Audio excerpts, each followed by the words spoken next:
nós não vamos cometer uma arbitrariedade contra o Lula, porque são eles que estão cometendo arbitrariedades contra o Lula. O Lula, se garantida a sua candidatura, o seu registro, será eleito, né, talvez no primeiro turno. Então, quando nós dissemos isso, não é... Às vezes as pessoas falam a tática do PT. Pode até ter, haver quem pense assim dentro do PT, ou fora, nem critico. Mas não é o que está movendo a direção do partido, não é o que está me movendo, e eu tenho certeza que não é o que está movendo a Manuela Dávila, que está aqui entre nós. Mas, sinceramente, você acha... Sinceramente, você fez... Eu, sinceramente... Não, você fez... nem 1 quilômetro daqui, você estudou aqui a 1 quilômetro daqui, onde nós estamos, que é a melhor escola de direito do Brasil. Então, você conhece a lei. Você acha, sinceramente, que existe uma única chance do Lula ser candidato e tomar posse? Uma única chance, sabendo que tem uma lei da ficha limpa de forma clara e já está há poucos tempos de eleição, você sinceramente acha que... Olha, o que diz a lei da ficha limpa? Diz que um condenado em segunda instância não pode se candidatar, né? Mas ela tem um parágrafo, tem um artigo, que diz que quando, em situações excepcionais, e essa é uma situação excepcional, o candidato pode pedir uma liminar. Pode pedir uma liminar no Superior Tribunal de Justiça, ou pode ter reconhecido no próprio Tribunal Superior Eleitoral o seu direito de se candidatar. Por que nós vamos antecipar uma decisão da Justiça? Se a Justiça quer cometer uma última arbitrariedade, esse não é um problema do PT, que confia no Lula. Haddad, o que muita gente critica em relação a essa atitude do PT é que já vivemos um momento muito tumultuado e uma eleição muito tumultuada, com uma extrema-direita bélica, atirando a todos os lados, e de repente o PT, que é um partido de tradição desde 1980, já foi 4 vezes presidente, poderia estar colaborando apesar das injustiças que o PT acredita que foram cometidas contra o Lula, poderia estar colaborando para que tenhamos uma eleição tranquila, uma eleição, né, sossegada.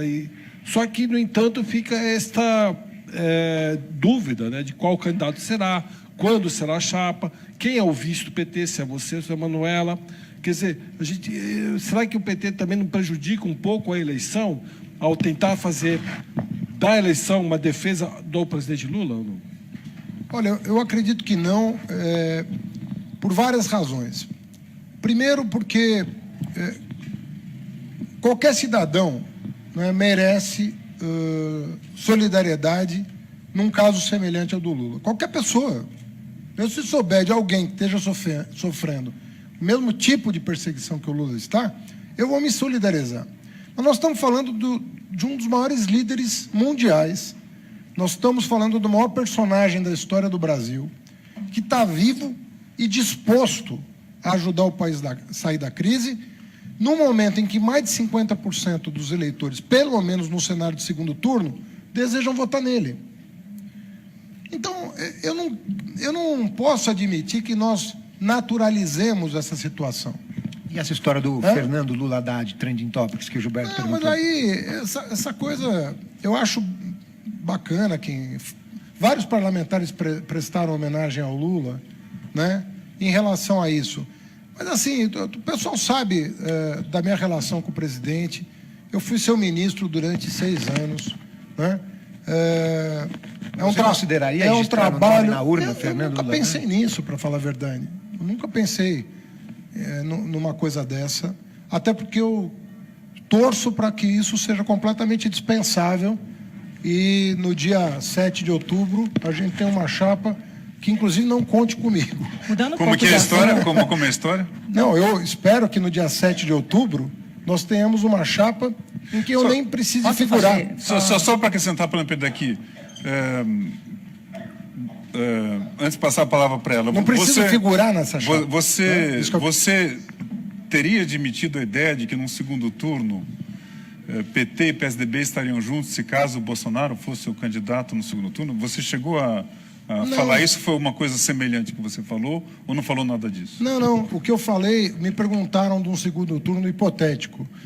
Eu primeiro disse que seria um pesadelo para nós ter que escolher entre Bolsonaro e Alckmin, porque o Bolsonaro é o que é e o Alckmin não é o que parece. Porque o Alckmin, e eu que não faço crítica moral, estou fazendo crítica política.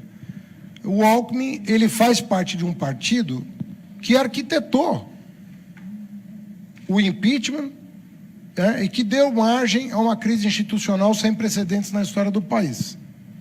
Então, não consigo...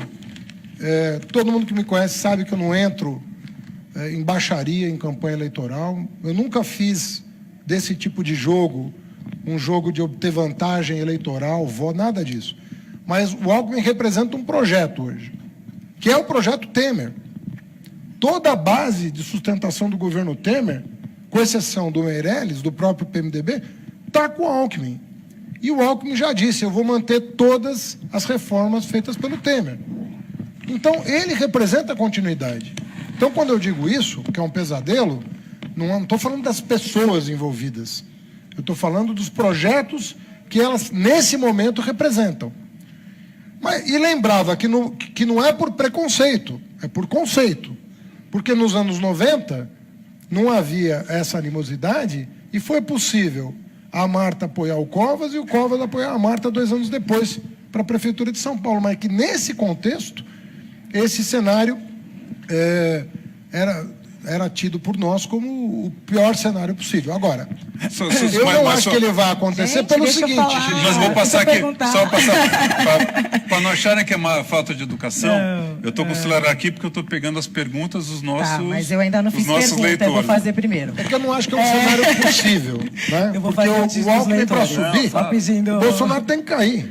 Não tem como crescer o Alckmin se não for às expensas do Bolsonaro, na minha opinião. Eu quero fazer pergunta agora voltada às propostas, né? O coordenador do programa de governo, acho que as pessoas que estão assistindo querem saber, né, de propostas desse programa. A gente teve vários cortes nos orçamentos que prejudicaram, sobretudo, as mulheres, várias políticas de enfrentamento à violência contra a mulher, o próprio 180, o canal de denúncia, foi afetado. A gente vive num país que a cada 2 horas uma mulher é assassinada no Brasil. Na verdade, vão ser 2 perguntas. A gente tem todo esse cenário assustador em relação às mulheres e esses cortes, né, nos orçamentos, mas, ao mesmo tempo, também se tem uma ideia de muitos gestores de pensar políticas para as mulheres de maneira setorizada, não pensar que, quando a gente fala de habitação, de transporte, de educação, a gente precisa pensar a questão da mulher de forma transversal. Então, a primeira pergunta, quais são essas propostas para o enfrentamento à violência contra a mulher? E a segunda, se essas políticas para as mulheres vão ser pensadas de forma transversais nesse programa. Olha, primeiro, trata-se de resgatar uma agenda perdida. Esse governo é o governo que mais voltou as costas para essa pauta dos últimos tempos, eu diria. Até antes do governo Lula se dava mais atenção à mulher do que na agenda Temer. Então, em primeiro lugar, resgatar. E era uma pauta transversal. Nós não tínhamos uma pauta setorial para as mulheres encapsulando a agenda. Não. O Pró-Infância foi feito no Ministério da Educação, voltado para as mulheres. Né? O Piso Nacional do Magistério fala, bom, Piso Nacional do Magistério, o que tem a ver com mulher? Mais de 85% do magistério é de mulheres. Então, você está empoderando. Bolsa Família é uma política que também diz respeito à condição feminina, porque o cartão era registrado em nome da mulher. O Minha Casa Minha Vida também. Então, estou falando aqui de alguns temas, mas na área da saúde, fizemos várias incursões aí de programas voltados para a questão da mulher. Você veja aí a mortalidade infantil aumentando depois de 2 décadas e agora a mortalidade materna aumentando depois de muitas décadas. Então, nossa política era setorial e não era setorial, era transversal e nós vamos resgatá-la. Contudo, no programa tem um item que me é caro particularmente. Se você pegar 2 temas, educação e trabalho, e mundo do trabalho, você vai ver que a mulher avançou muito, felizmente, no campo da educação. A mulher hoje é maioria na pós-graduação, é maioria nos cursos, em alguns cursos de alta demanda, onde ela não tinha presença 20 anos, 15 anos atrás. Em medicina, por exemplo, você tem uma maioria hoje de mulheres, e a gente sabe o quão difícil é entrar num curso de medicina. Mas o que nós estamos planejando? Dar o passo agora para o mundo do trabalho. Nós queremos avançar no mundo do trabalho. E há programas na Islândia, na Nova Zelândia, inclusive países liderados por mulheres, que estão desenvolvendo projetos que estimulem as empresas a buscar igualdade de gênero nas condições de trabalho. Então, nós estamos estudando esses programas e nos comprometendo no nosso a levar à frente uma agenda de maior igualdade no mundo do trabalho. Na educação a gente avançou, ainda tem o que fazer, mas no mundo do trabalho tem muito a fazer. A questão do estágio, nós vamos trabalhar a lei do estágio numa perspectiva também de apoio às mulheres, né? Em relação a bolsas de estudo, nós vamos trabalhar essa questão do apoio às mulheres. Enfim, nós estamos fazendo aí um mapeamento nessa interface entre saída da universidade, saída da escola técnica e o trabalho, o mundo do trabalho. A gente vai atuar nesses pontos para desobstruir a passagem. Eu queria entrar um pouco na questão de relações exteriores, porque uma das críticas mais contundentes e corretas que se fazem em relação ao Bolsonaro é a falta de convicção que ele tem em relação à democracia. Porque a vida toda ele colocou, nunca foi um valor para ele a democracia.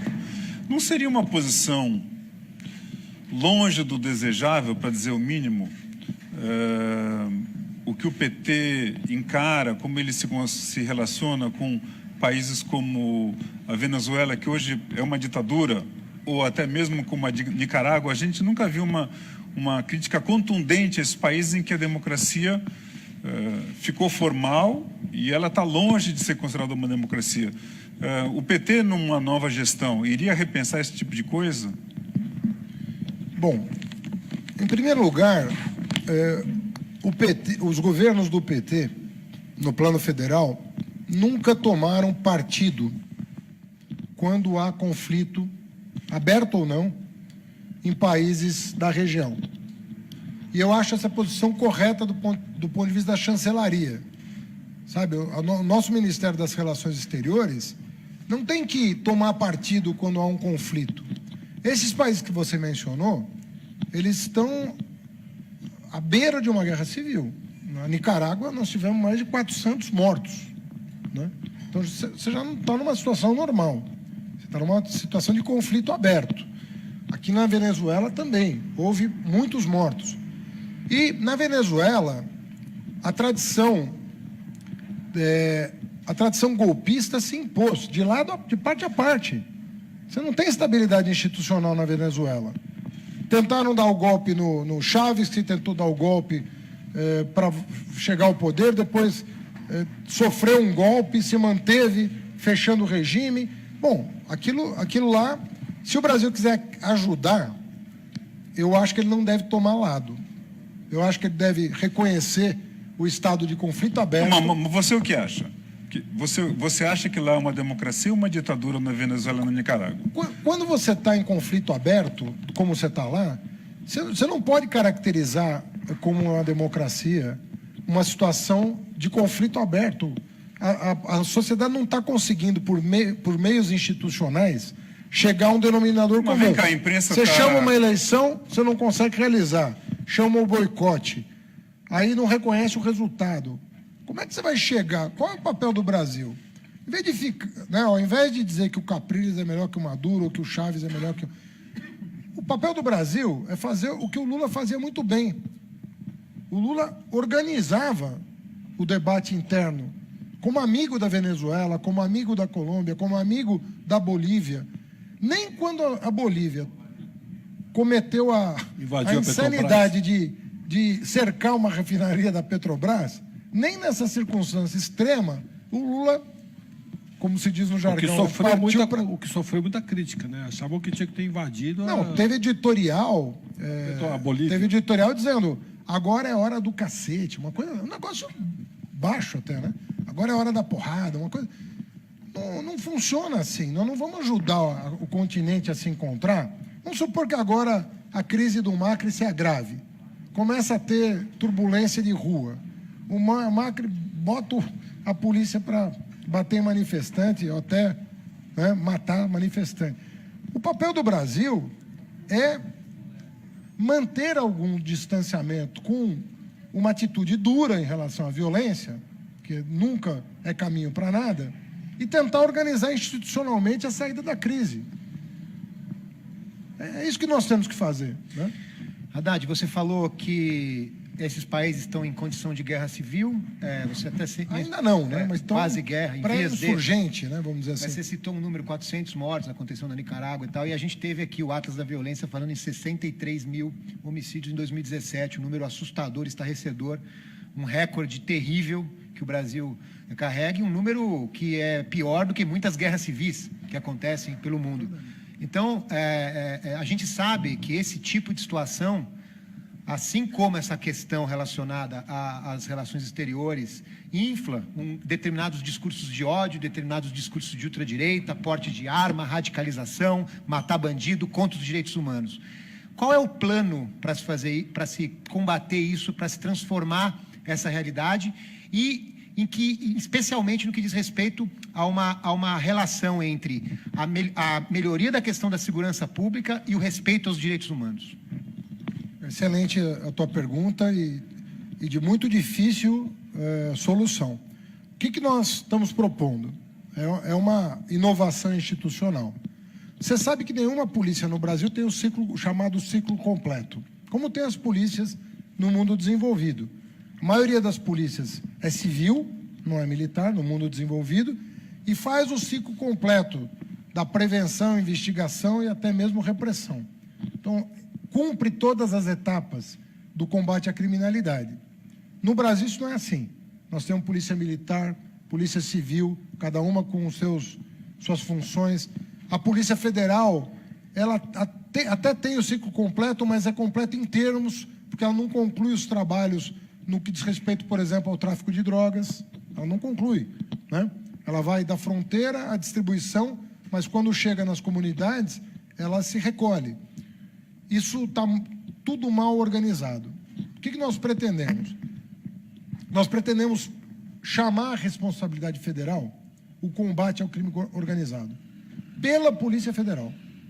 Então, nós vamos reforçar o contingente da Polícia Federal no combate ao crime organizado, para liberar as polícias militar e civil do que hoje tem sido a marca da atuação, que é o encarceramento em massa de pessoas que estão portando pequenas quantidades de droga. Inclusive, há estudos mostrando quanto se prende e quanto se apreende.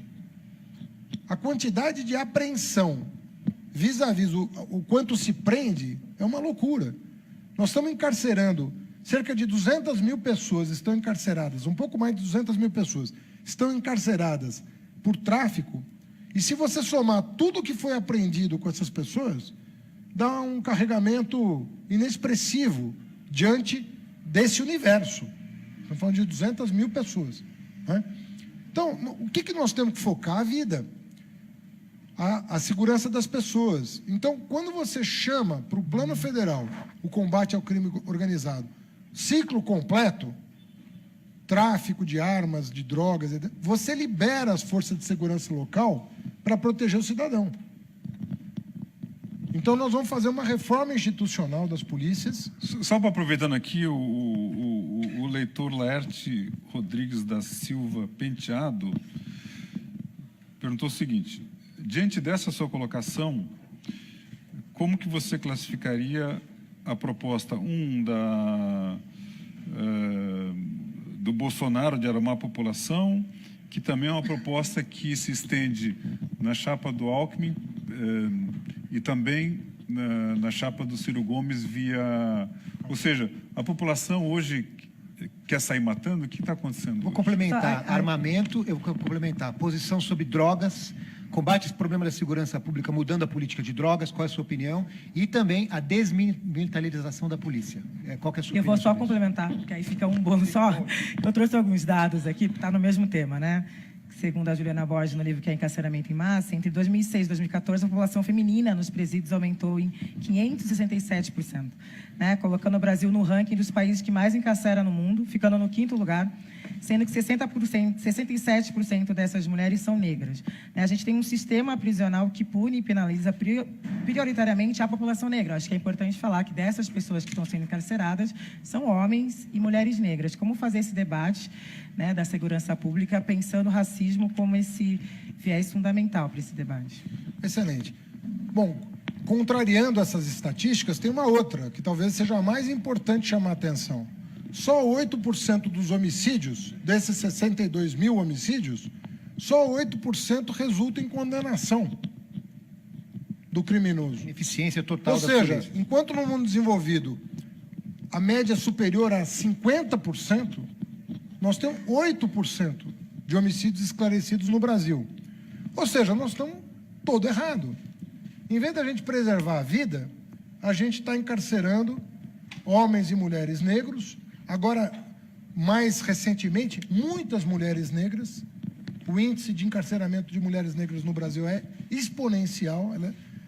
E com que resultado? Nenhum. Nenhum. A não ser os resultados deletérios de deixar crianças, porque são mães muitas vezes, na maioria das vezes. Nós estamos deixando crianças sem pai e mãe por conta de um combate ineficaz ao crime. Nós não estamos preservando a vida, nós não estamos preservando a integridade física das pessoas, nós estamos com uma política que só olha para a estatística de quantas pessoas se prenderam naquele mês, e eu não quero comentar aqui, mas já vi muito governador, né, quando eu era ministro da Educação, a pessoa chegava assim e falou: olha, Haddad, olha os meus índices aqui de encarceramento, eu já estou com mais de 200 mil prisioneiros no Estado. Alguém celebrando isso.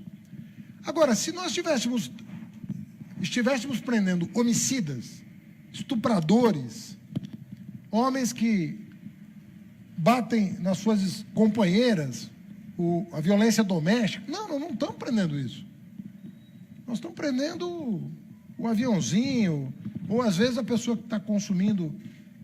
Então precisa mudar a política de drogas, né? Precisa. A lei de 2006, ela tinha um bom propósito, que era descriminalizar e não encarcerar o usuário.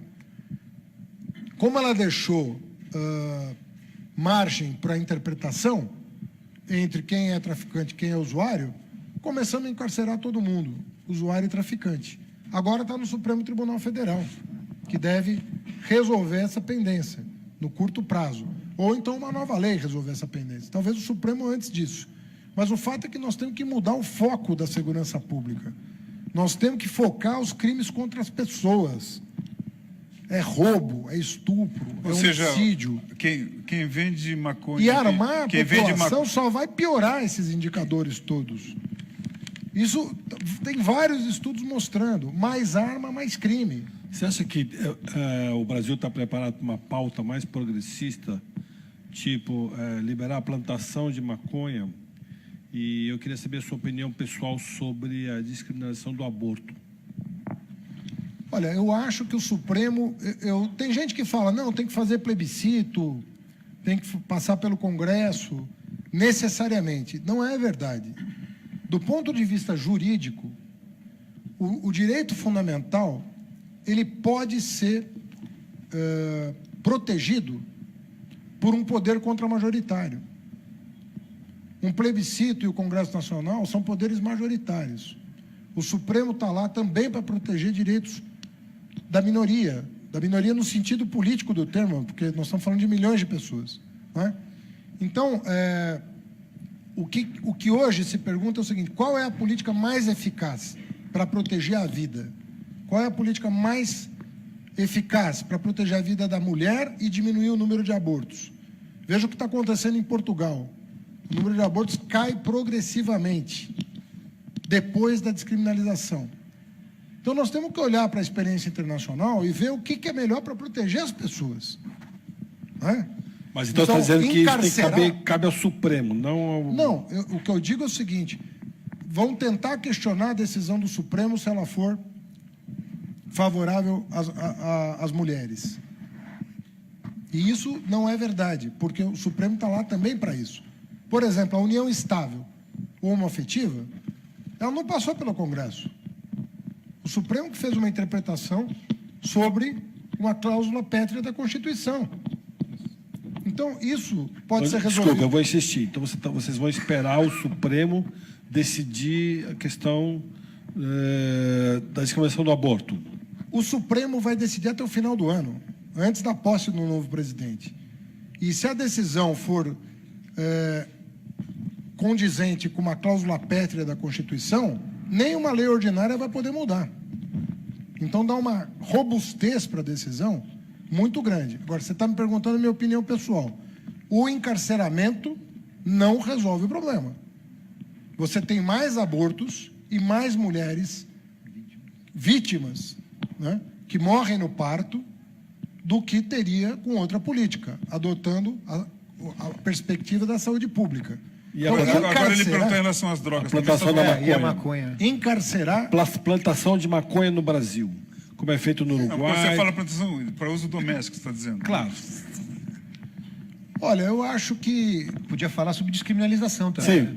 Não, mas a descriminalização ela está dada. Permitir a plantação de maconha no Brasil. O problema todo é a interpretação de uma lei que deixou lacunas. A lei de 2006, ela infelizmente não é clara, mas o que ela promovia era uma separação entre tráfico e uso, tráfico e dependência, justamente para não promover o que está acontecendo. Vai colocar aí uma... Tem uma pergunta aqui do leitor. Pera, mas não respondeu a minha pergunta. A minha pergunta é importante, que é a questão de segurança pública, porque você sabe que grande parte da violência do Brasil se deve ao tráfico. E aí, em vários países, a iniciativa é autorizar a plantação para uso pessoal ou até para a venda de tantas gramas, como nos Estados Unidos, em algumas cidades, e agora no Uruguai e em alguns países. Eu queria saber a opinião do PT, ou a sua opinião, a respeito da política de descriminalizar a maconha e autorizar a plantação para o uso individual ou até para a venda de poucas gramas para... Eu tenho que falar pelo programa, né? No nosso programa, é claro em relação à lei de 2006. Deixar claro o que se pretendeu dizer em 2006. O uso é uma coisa, o tráfico é outra. Combater o tráfico e descriminalizar o uso. A lei de 2006 pretendeu isso. O nosso programa não faz referência à liberalização de plantio, sequer para uso pessoal.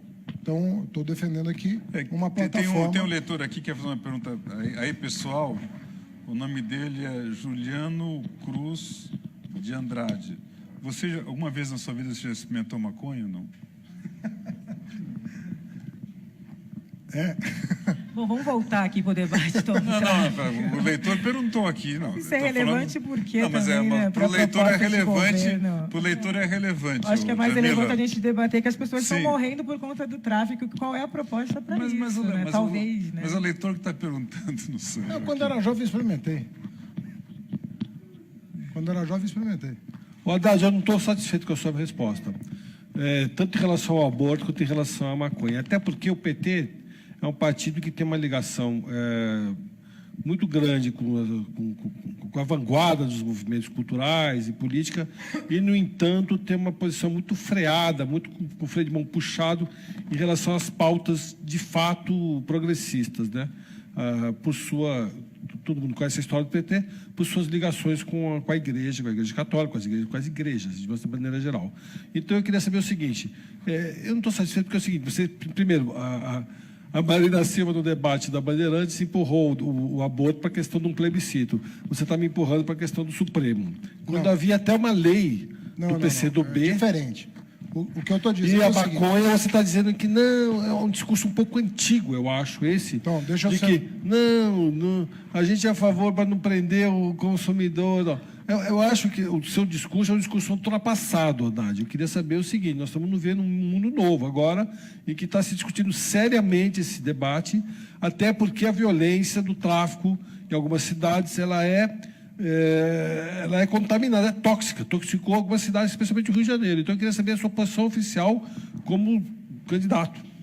É só para complementar também, a questão das guerras às drogas é o grande problema que a gente tem hoje do encarceramento em massa e do extermínio da população negra, né? Esses debates, eles estão interligados, a gente está passando por um processo de cada vez mais militarização das favelas, enfim, e esse debate está todo junto, né? Então, qual que seriam mesmo as propostas para essas questões? Que eu acho que é um debate mais urgente que a gente tem no Brasil, é o assassinato sistemático de pessoas negras por conta dessa invenção de guerra às drogas, né? Não, é verdade, mas se você lê o programa de governo do PT, ele é explícito em relação a isso.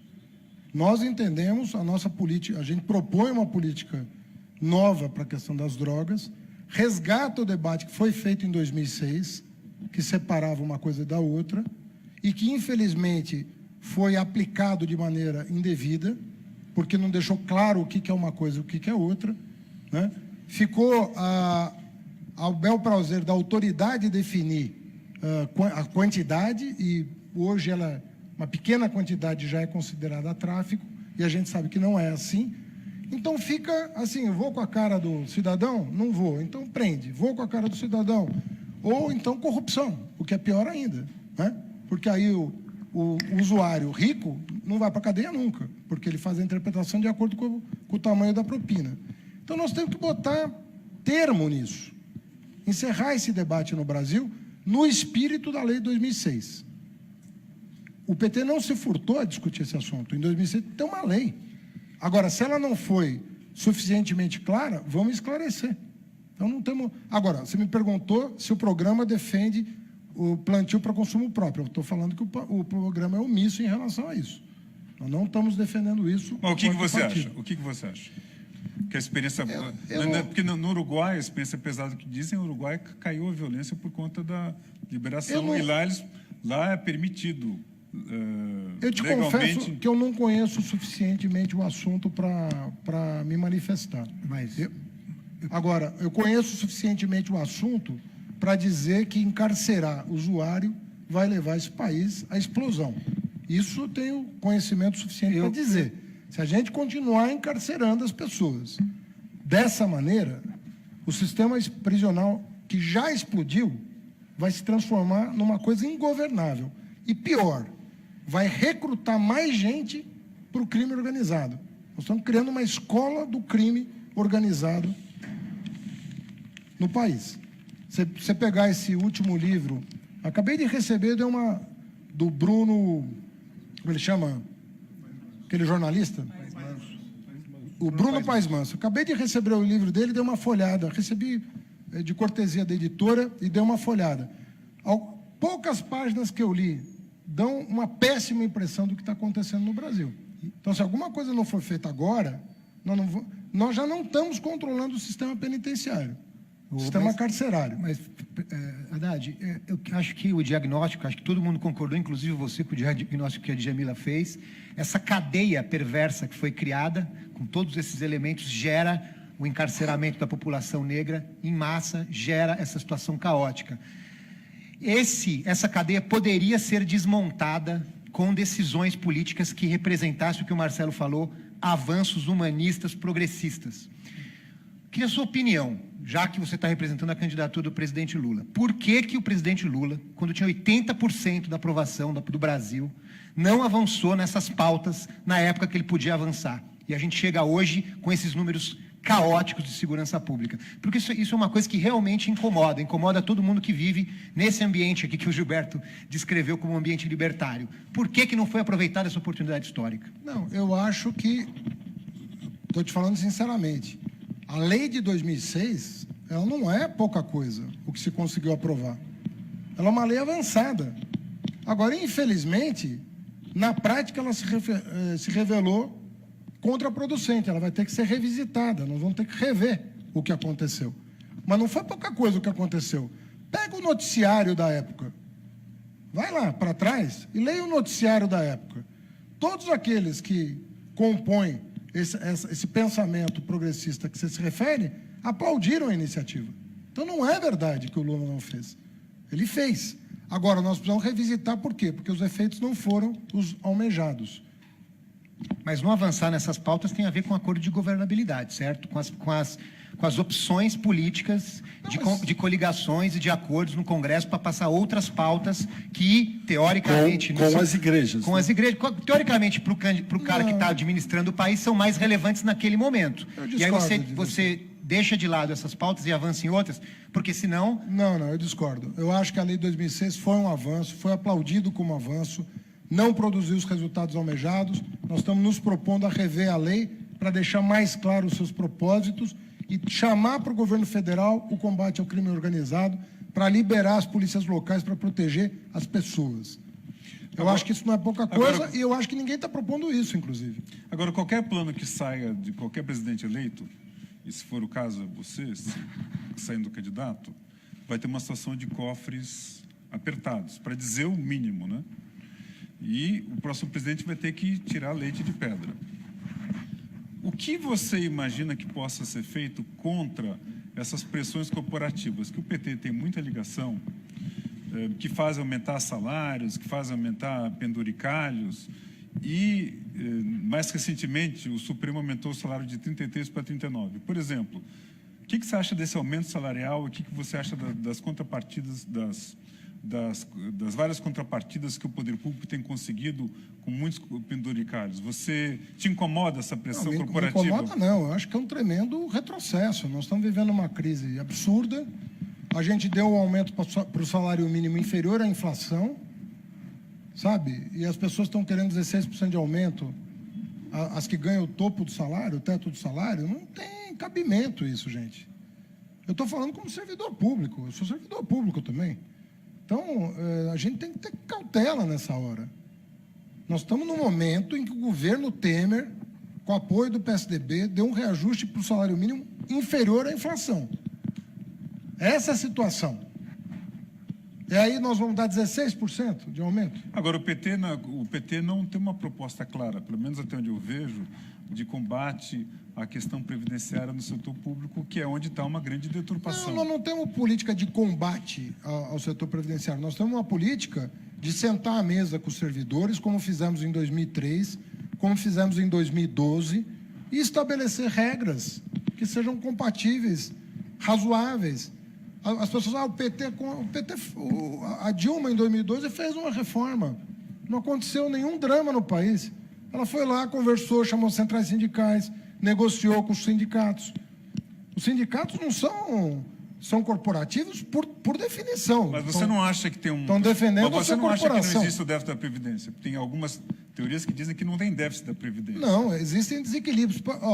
Vou te dar um exemplo. Nos níveis municipal e estadual, você tem desequilíbrios flagrantes. Tem governador pedindo, pelo amor de Deus, para a União resolver o seu problema.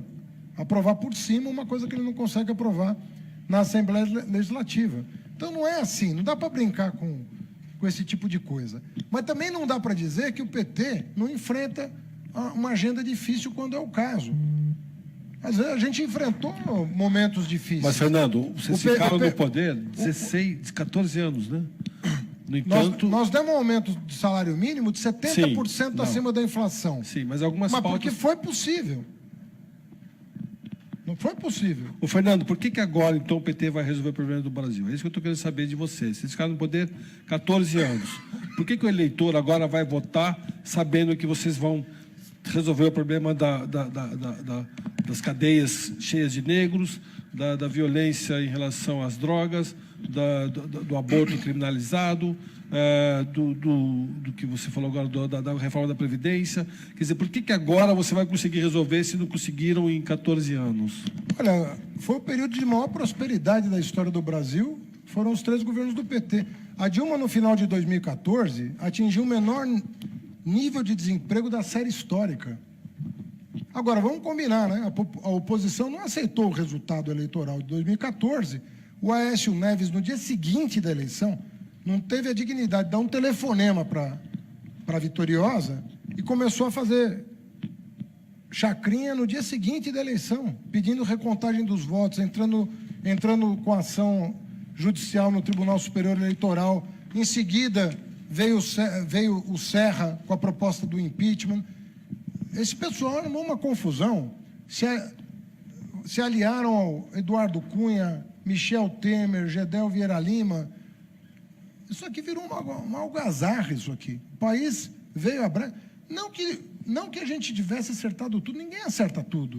Eu não estou aqui para ficar defendendo cada medida que o governo Dilma tomou. Mas ele tinha um propósito.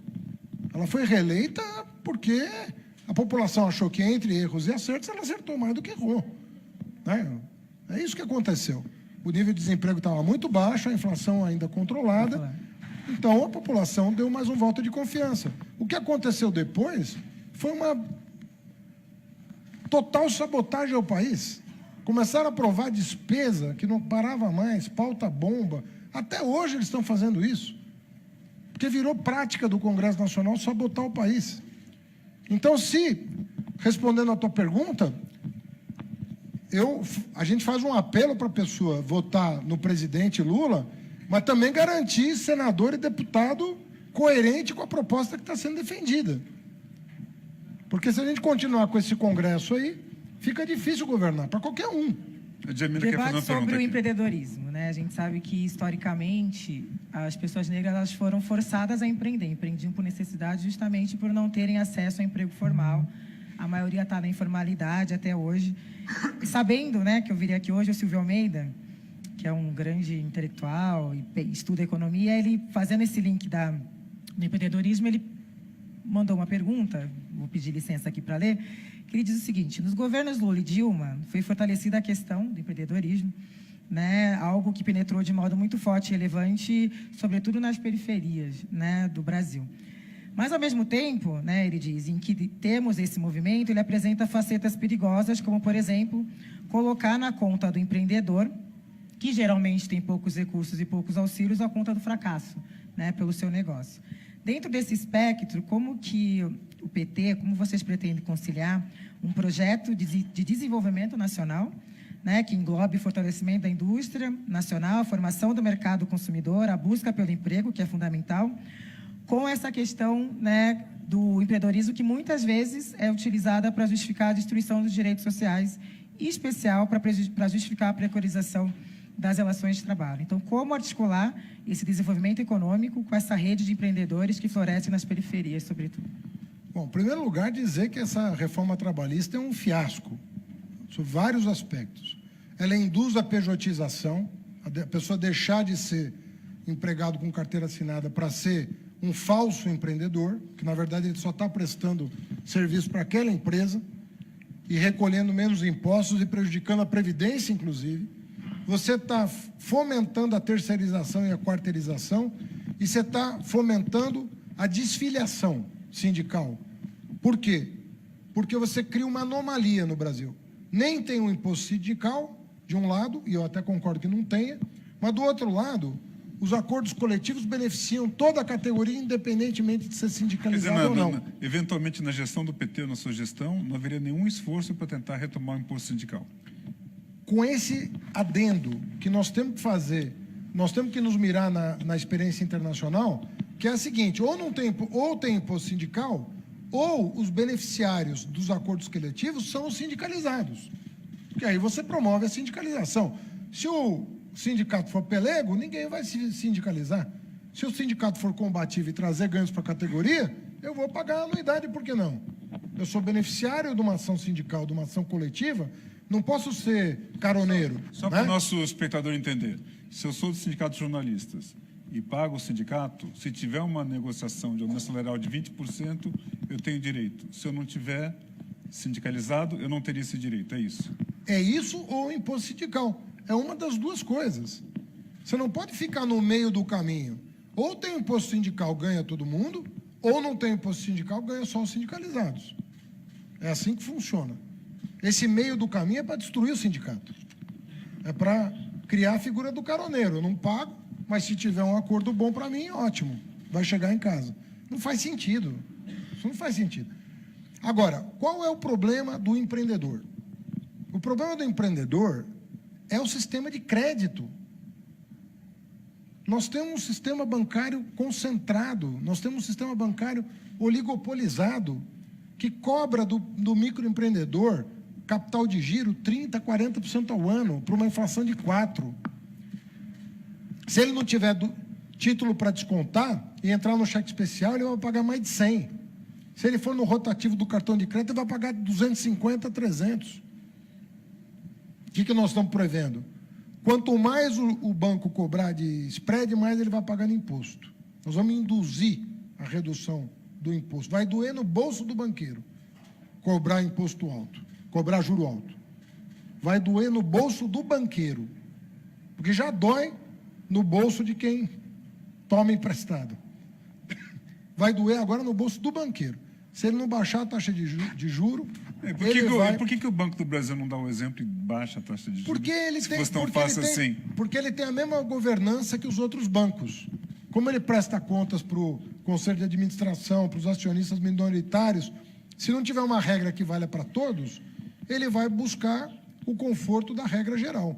Então não adianta chegar, ligar para o presidente do Banco do Brasil e falar: você vai baixar porque eu sou seu acionista majoritário. Não funciona. Tem que ter uma regra para todo o sistema bancário. Deixa eu aproveitar uma questão aqui. A gente está nessa região aqui, que é uma região de economia criativa. Tem muitas startups, você sabe disso que você é paulistano. Mas tem muitas startups que precisam encontrar uma pessoa por 3, 4, 5 meses. Será que essa startup que está começando tem que pagar a carteira assinada? Tem que pagar... essa lei trabalhista não está muito fora do que é uma economia digital? Então, você tem... A CUT estava defendendo, por exemplo, várias mudanças na legislação trabalhista em acordo com o governo. Inclusive, a terceirização tinha um projeto avançado já no Congresso Nacional. De novo, vem aquela falsa... aquele falso dilema. Você é a favor ou contra reformas? Bom, mas de que reforma nós estamos falando? Essas reformas são todas contra-reformas que estão sendo feitas. É tudo para trás. Nada é avançado, nada... É tudo pró-precarização. Não é pela modernização das relações de trabalho. As centrais estão pedindo um estatuto. Falam, vamos fazer um estatuto a muitas mãos. Nós vamos enfrentar esse desafio. Nós queremos uma legislação moderna. Você sabe que eu aqui sofro até hoje pelo fato de ter regulamentado os aplicativos de transporte. 99, Cabify, até hoje eu sofro aqui em São Paulo. Mas eu entendo que a regulamentação de São Paulo é exemplar do ponto de vista dos aplicativos. Mas do ponto de vista das relações de trabalho, talvez a gente possa avançar. Será que é razoável o cara manter aquele aplicativo ligado 16 horas seguidas? Será que isso não devia... A saúde do trabalhador, não teriam aspectos a serem considerados? Será que se a gente sentar à mesa com os motoristas e o Cabify, a 99, será que a gente não chega em relações civilizadas, profissionais? Isso não é, vou estragar o negócio do cara. Não, não quero estragar nada. Quero proteger a saúde do trabalhador, o bem-estar do trabalhador. Eu quero que ele tenha, né, algum oxigênio, né? Não pense só no taxímetro. São relações de trabalho que precisam ser observadas. Mas a regulamentação foi bem feita, mas ela não esgotou o assunto. A gente precisa avançar. Nessa rodada aqui, a gente falou de alguns assuntos que tocaram em muitas demandas dos nossos espectadores e tal. Eu queria, de repente, trazer para o nosso debate duas abordagens importantes de dois assuntos que nunca são falados em debates presidenciais. Aliás, não são falados nem em debate para prefeito, nem em debate para governador, que é a tecnologia na gestão pública, já que você falou de aplicativos, e, claro, já que a gente está aqui, já que o Gilberto falou de economia criativa, da cultura, né? Dois assuntos que passam sempre desapercebidos. Nunca, acho que a palavra cultura não foi nem citada em nenhum debate presidencial na última eleição. É um negócio muito impressionante. Com o formato atual dos debates... Posso acrescentar uma pergunta dele? Você mudaria a Lei Rouanet, por exemplo? Que é uma questão importante para o financiamento e hoje é um foco gigantesco de desinformação. Não, a Lei Rouanet ela foi benéfica para a cultura. Ela exige aperfeiçoamentos em função de abusos. Isso sim. Porque toda lei, quando é feita, no caso da Lei Rouanet, ela foi muito comemorada pela classe artística. Mas depois as pessoas vão achando as brechas da lei. Sabe? O problema todo é que a lei vai sendo testada e você vai vendo que ela não é a prova de tudo. Então, as pessoas vão explorando brechas. Então, de repente, você está financiando com o dinheiro do contribuinte um show de R$1.000, que custaria 1.200, mas com a Lei Rouanet vem para 1.000. Você fala, poxa, mas será que eu vou usar o dinheiro do povo para um show que custa R$1.200 o ingresso? Será que faz sentido isso? Então, esse tipo de debate é bem-vindo. Até onde vai a Lei Rouanet? Como é que a gente faz? Pô, o que eu já ganhei de livro que foi patrocinado pela Lei Rouanet, que não serve para absolutamente nada.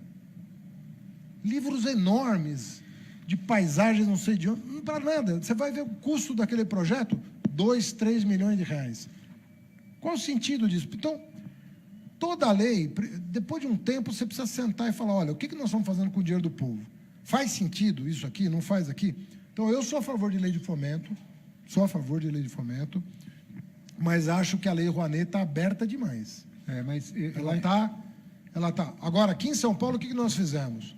Além da lei de incentivo, que tem a estadual e a federal, nós criamos editais específicos para aquilo que você quer fomentar. Então, o Estado, por meio de uma curadoria ampla, define o que ele quer fomentar. Então, ele faz um edital voltado... É o caso do SPCine, por exemplo. SPCine... Que é um sucesso. A lei de fomento às periferias. A lei de fomento às periferias. Bom, isso é legítimo, você dialoga com os representantes. Em São Paulo, vai, que anterior. Projeto do vereador Nabil Bonduc, né, que foi secretário de Cultura, inclusive. Mas eu queria, já que você tocou nesses assuntos, e tem muita gente mesmo falando de plano de cultura, fala do plano de governo de cultura. Para teatro, para cinema, para fomento, para livro, vai voltar a comprar livro. Para leitura. Existe já elaborado essas metas? Vocês já falaram sobre isso?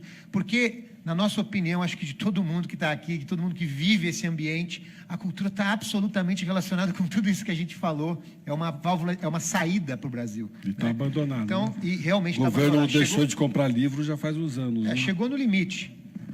Só para o nosso leitor... Eu tenho aqui um comentário da Maria Del Pilar Gonzalez, que disse que adora você porque você é gente como a gente porque anda de ônibus. Você vai continuar a andar de ônibus se for presidente, não? Eu gosto muito de... Eu não tenho carro mais e diria que a maioria dos trajetos eu faço de táxi ou aplicativo, mas eu gosto de pegar uma bicicleta, eu gosto de pegar ônibus, eu gosto de pegar de metrô, não tenho nenhuma dificuldade. Eu vivo uma vida de professor, eu não tenho... entourage atrás de mim, para nada. E se eu puder continuar nessa vida, eu vou continuar porque eu gosto do contato com as pessoas. Né? Acho saudável quando eu vejo ministros europeus, fotos dos caras ou numa ciclovia ou no metrô da cidade. Acho que isso deveria ser estimulado no país. Mas você falava de cultura. Uma Cultura, compra de livros. Então, o plano de cultura, primeiro, eu tive a felicidade de estar no Ministério da Educação quando o Ministério bombava de comprar livro. Foi o recorde de compra e distribuição de livro por bibliotecas, escolas públicas e tal. Isso tudo está parando, isso tudo está acabando. Né? Parou, né? Livro para biblioteca na escola, por exemplo, acho que não se comprou mais nada. Né? Então, nós estamos desconstruindo políticas públicas. Né? E isso é por quê? Primeiro, esse teto de gasto. Você já imaginou você congelar o país 20 anos? Jamila, congelar 20 anos significa que ele vai perder importância relativamente à economia que a gente espera que cresça. Então, o Estado brasileiro relativamente vai diminuir durante 20 anos se esse teto de gasto não for repensado. Isso significa irresponsabilidade fiscal? Não, nós nunca tivemos isso. E não somos irresponsáveis há muito tempo. Então, é possível compatibilizar uma retomada do investimento público com responsabilidade fiscal. O que eu digo com tranquilidade, porque eu já atuei na área de finanças, tanto aqui na Prefeitura quanto no Ministério do Planejamento. Esse teto é inexequível.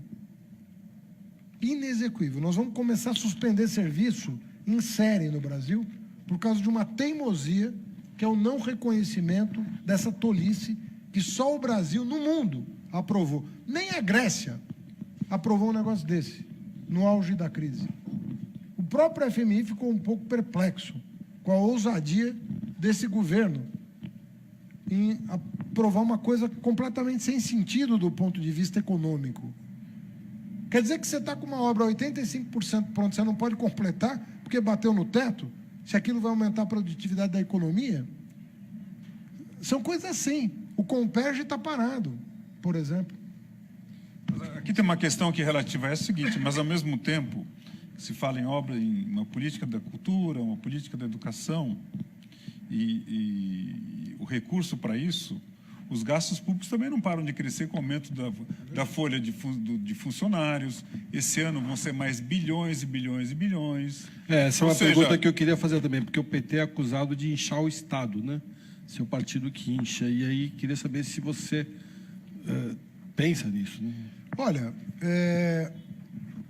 o Estado, sob o PT, ele não cresceu relativamente ao PIB.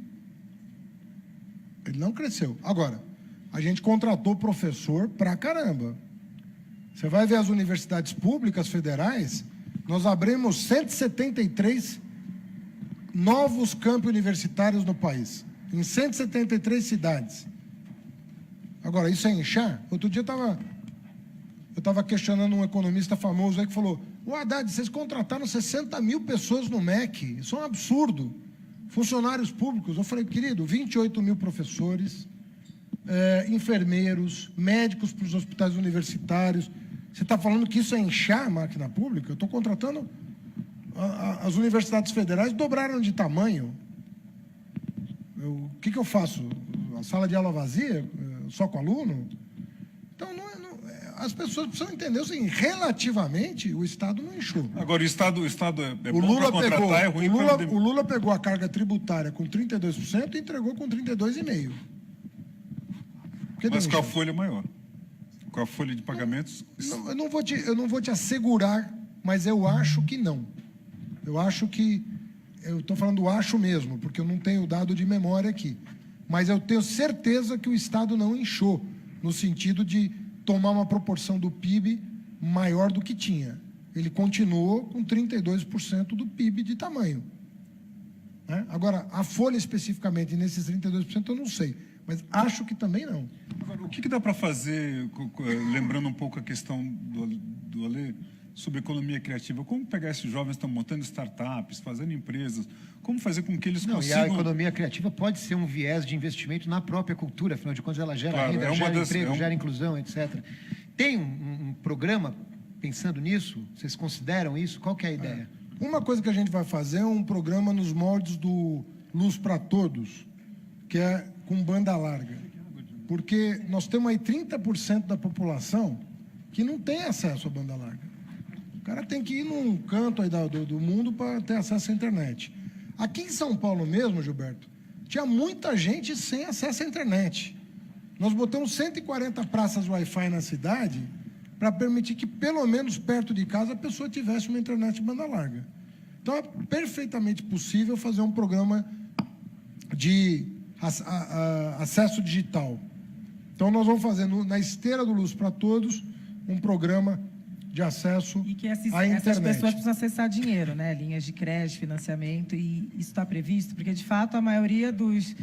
Voltando à pergunta do Silvio, né? A maioria dos empreendedores não conseguem ter sucesso porque eles acabam não acessando isso, e a gente acaba caindo nesse discurso neoliberal de que... O problema que eu te falei do crédito... seu chefe, mas como garantir isso? O problema do crédito que eu te falei é esse, né? Você tem um oligopólio, e se não tiver uma regra nova, né, de indução, de diminuição de juros, nós vamos continuar sem um sistema bancário. No mundo inteiro está sobrando dinheiro a juro baixo. Mesmo para o microempreendedor, sobra dinheiro a juro baixo. No mundo inteiro. Mesmo agora com aumento de juros. Aumentou um pouquinho os juros fora do Brasil. Mas você vai ver lá as taxas, não se comparam. O Brasil não tem sistema de crédito. Geralmente, quando você fala que vai ao banco, você é considerado um coitado no Brasil. Eu vou ao banco tomar um empréstimo. Alguém comemora isso? No mundo, quando você tem acesso ao crédito, é motivo de comemoração. Significa que você está com o nome limpo, significa que você está com um projeto que foi aprovado por um comitê de crédito. Significa muita coisa você ter acesso a crédito no mundo.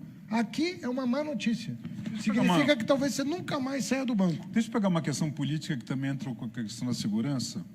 Como é que você interpreta o fato de que o Bolsonaro tem 20% de apoio na opinião pública? O que tem por trás disso? O que dá para mexer para que esse tipo de radicalismo não aconteça na sociedade? Não, eu acho que tem um discurso mais fácil de assimilar, né, para algumas pessoas, que precisa ser enfrentado com mais debate, entendeu? As pessoas, elas são razoáveis quando elas são expostas a um conhecimento, a informação. Se você levar a informação para as pessoas, né, então fala, vamos armar todo mundo. Se você levar o conhecimento das pessoas, o que acontece quando você arma todo mundo, as pessoas vão pensar, poxa, será que eu não me sentiria mais seguro armado? Eu acho uma reação instintiva dizer sim, né? Instintivamente, se eu estiver armado, eu estou mais seguro. Contra esse senso comum é o debate. Falou, isso não vai acontecer. Nós vamos aumentar o número de homicídios no país. Imagina no trânsito de São Paulo, a pessoa portar arma aqui, eu não sei o que vai acontecer. Cada coisa que a gente vê na rua. Quer dizer, às vezes pessoas que não têm nenhuma propensão ao crime, diante de uma circunstância, podem, no calor ali da emoção, fazer uma besteira, né? Então, eu não acredito que isso funcione. Você tem que levar informação para as pessoas. Onde deu certo? Onde que tem mais homicídio? Onde tem arma, onde não tem? Fazer esse debate. Eu sei que é cedo falar, mas a gente começou o debate falando disso. Se por acaso, a pergunta do Giba, se por acaso der Bolsonaro ou Alckmin no segundo turno, vocês votam quem? Vocês apoiam quem? Não, você não vai votar no Bolsonaro. Não, é impolir. Deixa eu ver. Também esse ponto... Vamos responder politicamente. Em primeiro lugar, o Alckmin representa hoje para nós a continuidade do governo Temer na sua agenda. O Temer que vocês colocaram no Exatamente. poder. Nós não colocamos no poder. Não, como ele... Nós colocamos ele na vice-presidência. Mas, Fernando, sim, mas ele já era Temer antes de ser... Com o blocão que apoiava vocês. Não era Vocês mesmo. não colocaram ele quando era adolescente. Ele já estava velho quando chegou a vice-presidente. Fernando. Você podia imaginar, sinceramente, tem pessoas que se revelaram. Estou falando... Posso dar outros exemplos. Quando eu era ministro, o Sérgio Cabral era governador. Eu fui ao Rio N vezes fazer agenda de educação. Eu nunca podia imaginar uma coisa daquela. Mas assim, eu estou falando de coração. Alguém vai dizer que, o Haddad... Não, eu estou falando. Mas vocês fecharam com o Maluf. Eu convivi com o cara... O que eu digo é o seguinte, o que o Giba está tentando dizer é o seguinte, não adianta culpar o Alckmin, que fechou com uma frente enorme, sendo que o PT também fechou com uma frente enorme quando quis se reeleger ou quis... Não estou reclamando da frente do Alckmin, eu estou dizendo que o Alckmin, hoje, a agenda do Alckmin, o que ele propõe no debate público, é a manutenção da atual política econômica. Eu não estou inventando. Então vocês vão votar nele. É que ele fez uma pergunta direta, é o seguinte... Não, mas daí é o seguinte, vamos supor que isso aconteça. Mas primeiro, você acha que isso não vai acontecer? Eu acho que não vai acontecer, porque para o Alckmin subir, o Bolsonaro tem que cair, na minha opinião. Mas vamos supor que isso aconteça, né? Para nós seria eu falei num debate outro dia, eu falei, para nós seria isso um pesadelo. O Alckmin estaria disposto a revogar o teto de gasto? Não. Ele estaria disposto a revogar esses itens todos de bárbaros mas historicamente ele estaria disposto a retomar o investimento público? Deixa eu pessoalizar a questão. Ele só fala em cobrar mensalidade de universidade e depois voltar atrás. Deixa eu pessoalizar essa questão. Assim, suponhamos que seja no dia da votação. E eu vou perguntar para o cidadão. Apenas só um segundo, vou perguntar. Você está indo para a urna eletrônica. Aí só tem duas opções.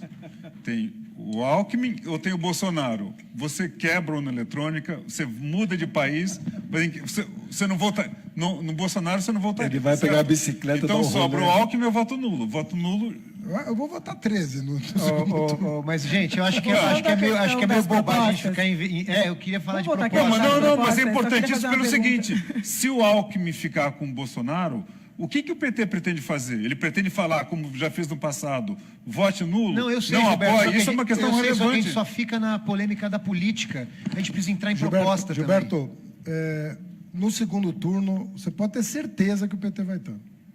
Então, voltando às propostas, a gente vive num país, Anaís, que metade da população não tem acesso à internet. Né? Quais são os planos para isso e qual que é o plano do PT em relação ao debate da democratização das mídias, que é um debate urgente e necessário? Então, nós vamos fazer o Banda Larga para Todos, que é um programa semelhante ao Luz para Todos, mas com foco em acesso digital. E em relação a... Democratização das mídias. Aí é o seguinte, o que a gente quer evitar no Brasil? Acho que todo mundo sabe como funciona o Brasil, né? Do ponto de vista de comunicação, tem alguns estados, e não são poucos, que são dominados por uma família. Tem o maior jornal de circulação daquele estado, tem a maior rede de TV daquele estado, de maior audiência daquele estado, a maior rádio em audiência daquele estado. Isso, em qualquer lugar civilizado, não é possível. Você não pode, num estado americano, ser dono da maior TV, da maior rádio e do maior jornal. Não pode. Porque lá a gente você não pode ir na França, né? Você não pode ir na Inglaterra, você não pode. Isso não tem nada de bolivariano, de nada. Você não pode por uma razão simples. Não é democrático, simplesmente. As pessoas precisam estar expostas à pluralidade de ideias, né? Então, o que você faz? Olha, você pode ter isso e isso, mas isso aqui você vai ter que vender para um outro grupo de comunicação. Nós estamos num país que entrou na justiça para tirar o El País do ar, porque ele não tem 70% de capital nacional, que quer tirar a BBC do ar e que chama a gente de censor.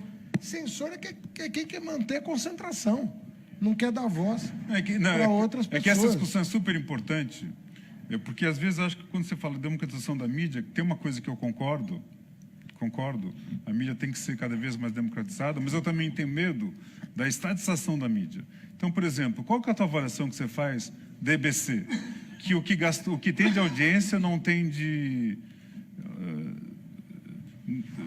tem de recursos, ou seja, você gastaram bilhões... Que, aliás, ali. Até hoje é chamada de TV Lula, até hoje. E o que é a TV Cultura aqui de São Paulo? Parece que é o governador que escolhe o âncora do Roda Viva. Sim, mas... Você fica com medo de ir para o Roda Viva porque você não sabe se você vai sair vivo de lá. Mas um erro não justifica o outro. Não, lógico mas o que não. EBC como que... Lógico que não, porque a gente não chegou a regulamentação passa também por uma lei disciplinando as TVs públicas. Nós não temos uma boa legislação sobre o que é TV pública. TV pública é uma TV, se não é estatal, se é pública, que o governante, seja em que nível for, não pode se miscuir na programação dessa TV. Não pode escolher quem vai ser o convidado, quem não vai ser, quem vai ser o âncora, quem vai ser, quem que vai fazer as perguntas. Isso tudo tem que ter uma outra governança, entendeu? Tem que ser muito mais cooperativa e social o controle do que propriamente estatal. Sim, mas qual a sua opinião sobre a BBC? O que você... vez no poder, o que Deixa eu te falar, com muita franqueza.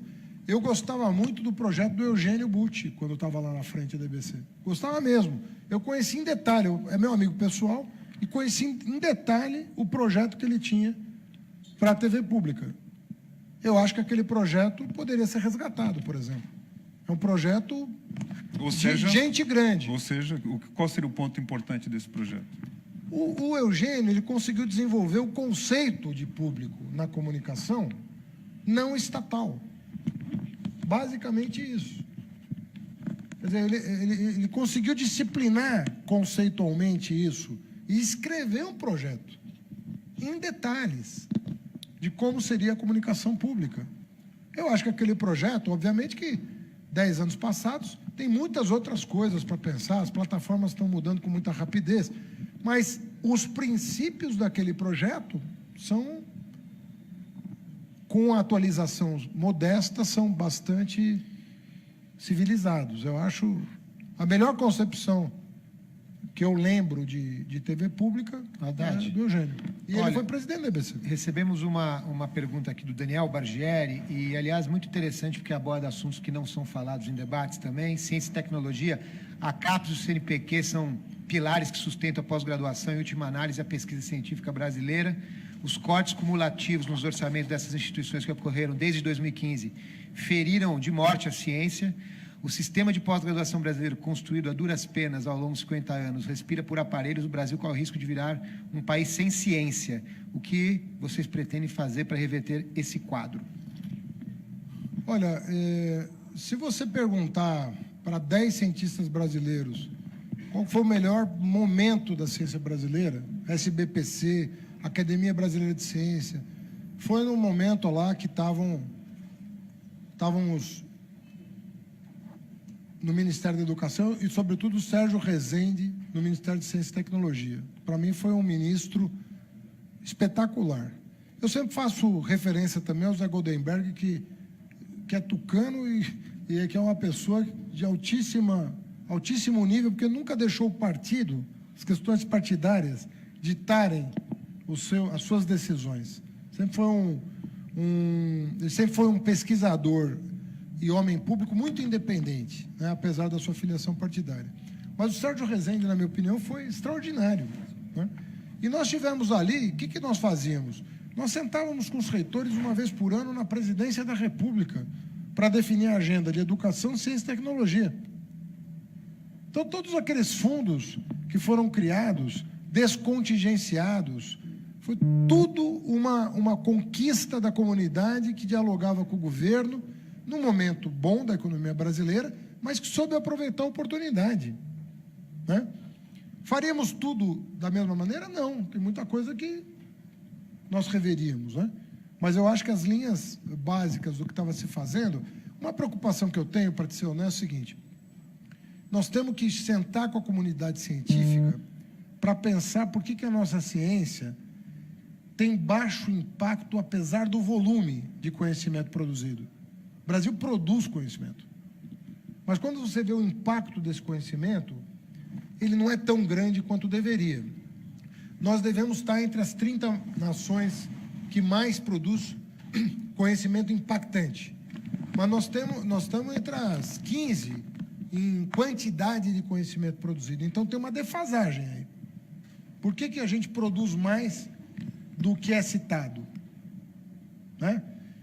Esse debate nós inauguramos agora com dirigentes da SBPC, né?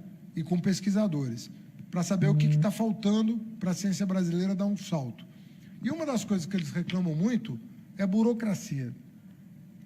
Por exemplo, você vai importar material, às vezes você gasta 1 ano, 2 anos para importar os insumos básicos de um experimento.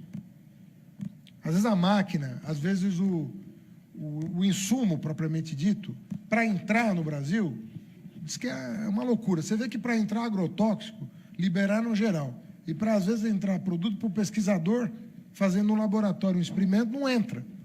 Porque talvez a ciência não tenha o poder de lobby que tem o agronegócio. Então, nós precisamos sentar com eles e dizer assim, o que está pegando? Por que a nossa ciência não está gerando tanto? Nós produzimos mais conhecimento que a América Latina inteira, o Brasil, sozinho. Pega a América Espanhola inteira, talvez produza o que o Brasil produz. Agora, tem uma questão relativa a isso daqui, das universidades, que a gente sabe a situação de carência que as universidades estão, para atualizar os laboratórios, até para ter internet de alta conexão. Por que um garoto que estudou no Vera Cruz, Santa Cruz, escolas de ponta aqui de São Paulo, Bandeirantes, que pagam 3, 4 mil reais por mês, às vezes 5, 6 em alguns casos, escolas bilíngues, por que esse garoto tem que ter universidade gratuita? Por que é justo um garoto como esse? Acho que meu filho, por exemplo, por que ele tem que ter esse benefício quando a gente poderia, com isso, ajudar, talvez, um aluno da Educafro que entrasse na medicina, que às vezes entrou na faculdade, mas não tem a condição de se manter? Não, isso é uma cláusula constitucional, né? Você não cobrar em instituição pública de ensino mensalidade. Então, você teria que mudar a Constituição. Eu vejo pouco espaço no Congresso para isso. Você vê que o Alckmin propôs num dia, teve que voltar atrás no dia seguinte. Ele propôs cobrar mensalidade, já correu do pau. Por quê? Primeiro, que não passa. Segundo, que existe um conceito de público que talvez deva ser preservado. O espaço público, onde o dinheiro não entra. Terceiro lugar, nós estamos corrigindo essa distorção com reserva de vagas para alunos de escola pública. Então, nós não tínhamos gente de escola pública nas universidades públicas. Hoje, nós temos reserva de vagas. No mínimo 50% por curso. O que significa dizer que, no cômputo geral, passa de 60% os egressos de escola pública na universidade pública. Então, na minha opinião, nós escolhemos o caminho mais aceitável politicamente. Vamos ampliar a presença do jovem egresso da escola pública na universidade pública, mas não vamos cobrar daqueles que entrarem vindos das escolas particulares, para manter esse espírito de que o espaço público ele envolve gratuidade em função de um conceito de público, né? Pegando o gancho, Haddad, da sua resposta, a gente teve nos últimos anos reserva de vagas para alunos de escolas públicas, mas também para alunos negros. A gente teve uma inserção maior desse público na universidade, mas a gente tem um grande problema, que é da permanência desses estudantes. A gente está vivendo um momento nas universidades federais, por exemplo, segundo dados do MEC, das 64, 44 sofreram cortes drásticos de verbas, inclusive cortes de bolsas que mantêm esses estudantes dentro da universidade. Diante desse cenário difícil, quais são as propostas para que isso, enfim, para a educação e para que a gente garanta o ingresso desses estudantes, mas também para a gente garanta a permanência deles na universidade? A pergunta dela, que veio aqui dos leitores, por conseguinte, você também seria contra, estaria preocupado com o congelamento de investimentos... Microfone. Por consequência, também estaria preocupado com o congelamento de investimentos em educação e saúde por 20 anos. Quer dizer, nada seria consequência dessa questão também se mudar isso ou não? O teto de gasto não dá, gente. Isso aí não tem como, entendeu?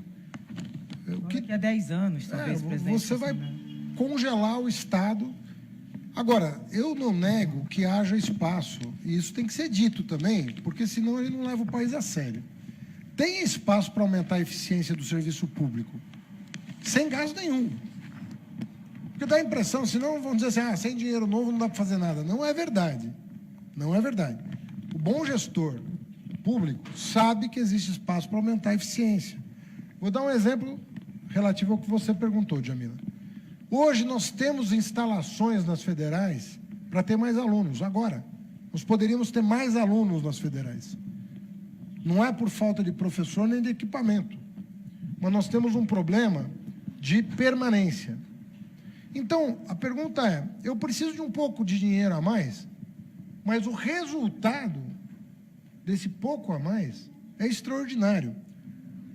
Uma graduação bem feita, vamos dizer que uma mensalidade, hoje uma anuidade de uma instituição, assim, com, vamos dizer, 15 a 20 mil reais, uma boa instituição de ensino, né?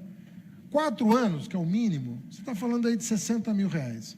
Então, você está deixando de agregar valor à economia num menino ou menina talentosos que sairiam com um capital de investimento de 60, 80 mil reais, que vale muito mais, porque a educação multiplica esse dinheiro a cada ano, e às vezes por falta de uma bolsa de assistência estudantil, 170 mil estudantes evadiram da faculdade.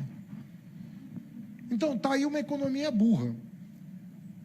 Em vez de você investir aquela bolsa que custa 350, 400 reais por mês e que garante alimentação, transporte e às vezes até um quartinho numa república, você deixa de investir isso no menino e ele deixa de se formar engenheiro, médico, professor. Então não faz sentido, são economias que não... Agora, que tem espaço para aumentar a eficiência do sistema, tem. Saúde tem, educação tem. Você deu um exemplo perfeito de como tratar de um problema sendo especialista nesse problema. Você foi ministro da Educação, você sabe exatamente o que acontece ali. Como nomear pessoas nos ministérios especialistas? Essa pergunta do CNPq, a pergunta da CAPES, tem a ver também com esse caos que o Ministério da Ciência e Tecnologia está totalmente abandonado, não tem mais especialista. Todos os ministérios, nenhum especialista consegue ser nomeado, apenas através do jogo político, das amarras, das indicações.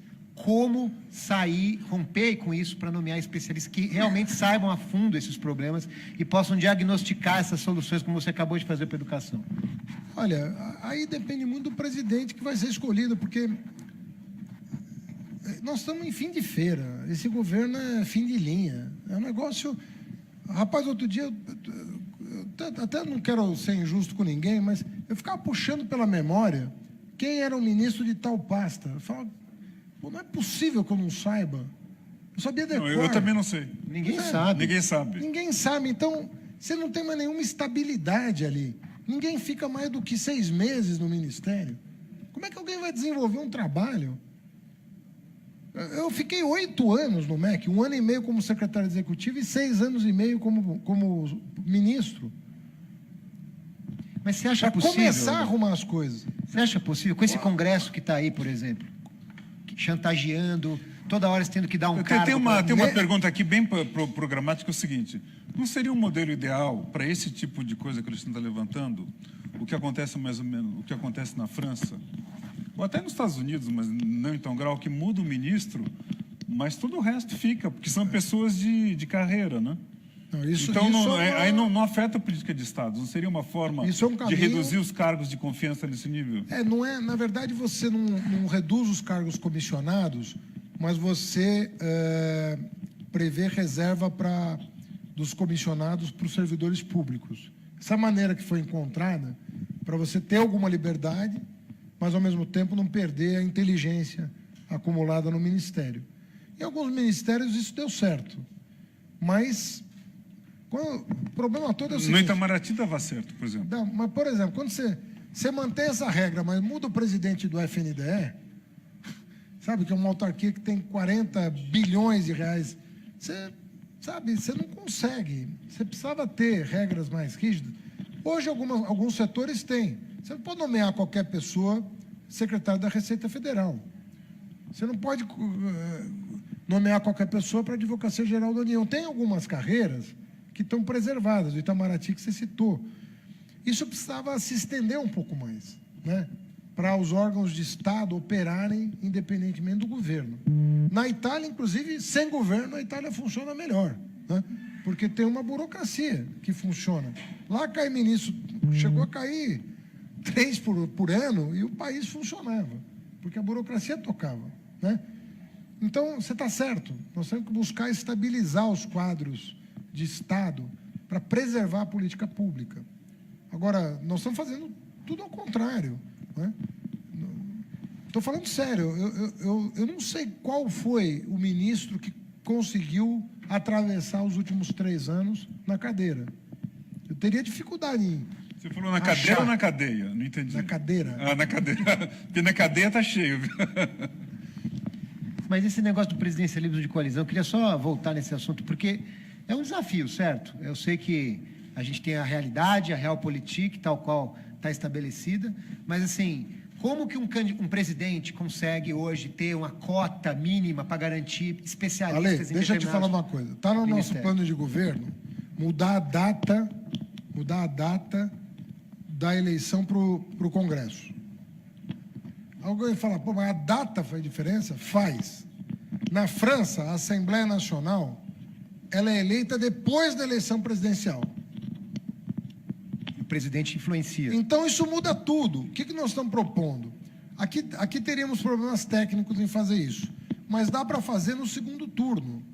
Porque no segundo turno, ou bem você tem o presidente eleito, ou bem você tem 2 propostas. Não tem mais do que 2. Então, você organiza oposição e situação em torno de 2 candidatos no máximo, ou em torno já do eleito, quem vai apoiar, quem não vai apoiar. Eu acho que isso seria uma forma de dar mais racionalidade para a formação do governo pelo voto. O voto orientaria o governo, e não o contrário. Então você já está pressupondo que, se você for eleito, você vai cair nessa cilada do presidencialismo de coalizão, tal qual ele está estabelecido, né? Porque vai mudar depois só. Como é que resolve isso, você sendo eleito? Como é que você resolve isso?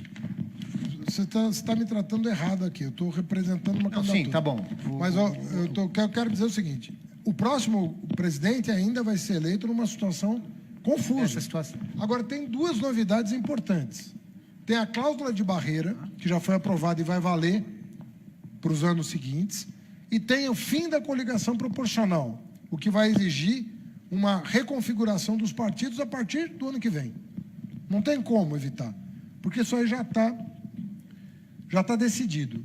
Isso vai dar alguma janela de possibilidades para o próximo presidente, mas não vai resolver. O nosso tempo aqui já está acabando. Eu, aliás, fico feliz de saber que 90% dos assuntos aqui foram discutindo programas e projetos. Mas eu tenho minha última pergunta aqui é o seguinte: o PT está com um presidente na cadeia, está com uma ex-presidente que foi impeachment, tem um presidente hoje que, gosta ou não, saiu eleito pelo PT. Se você tivesse que apontar o grande erro do PT, mas aquele grande erro do PT, que é o erro do PT, que não é dos outros, tal, qual foi o grande erro do PT para chegar nessa situação? Eu acho que nós tínhamos capital político para fazer a reforma política. E se não tínhamos, nós devemos tentar saber qual era o nosso potencial de... Eu sei que isso ia causar... Mas qual reforma política seria essa? Como é que seria essa reforma? Por exemplo, vamos supor que o Congresso não aprovasse o fim do financiamento empresarial. Muito difícil aprovar pelo Congresso. Vamos lembrar que foi o Supremo que proibiu. Mas tetos bem baixos de despesa eleitoral, a gente podia ter tentado, pô. Mesmo se a gente não tivesse conseguido, a gente teria dado um exemplo de que não dava para ser o que estava acontecendo, né? Jogar para baixo os custos de eleição, criar protocolos. Por exemplo, a lei dizia que concessionário de serviço público não podia financiar a campanha, mas isso deveria ser estendido para todos os fornecedores do Estado. Por exemplo, se a gente não conseguisse, por exemplo, o fim do financiamento empresarial, pelo menos o fim do financiamento empresarial das empresas que prestam serviço para o Estado. Então, tinha uma série de medidas intermediárias que podiam ter sido tentadas. Não foram nem pelo Fernando Henrique, nem pelo Lula, nem pela Dilma. Então, eu acho que... Assim como a reforma tributária também não mudou muito. A reforma tributária foi tentada. Ela foi tentada. A reforma política não foi tentada. Para valer, não foi. Gente, a gente vai ter que encerrar. Está acabando o nosso tempo, certo? Queria agradecer a todos. Vocês querem fazer alguma... Só lembrando o seguinte, que viu, Fernando, que todos os candidatos estão sendo convidados a passar por esse mesmo tipo de bate-papo, em que o fundamental... Pensei que você ia falar de constrangimento. Não, todos por o mesmo tipo de... Haddad, obrigado, viu, pela presença. Obrigado, Ale. Obrigado pela disponibilidade, por abrir nosso ciclo de debates aqui. Obrigado, Djamila, obrigado, Gilberto, obrigado, Marcelo. O Brasil Visto Debate vai continuar. Acompanhe pelas nossas redes. Até a próxima. Valeu. 15 de agosto, registro da candidatura a Lula em Brasília. Todos convidados. Até mais. Valeu. Obrigado a todos e todas que participaram.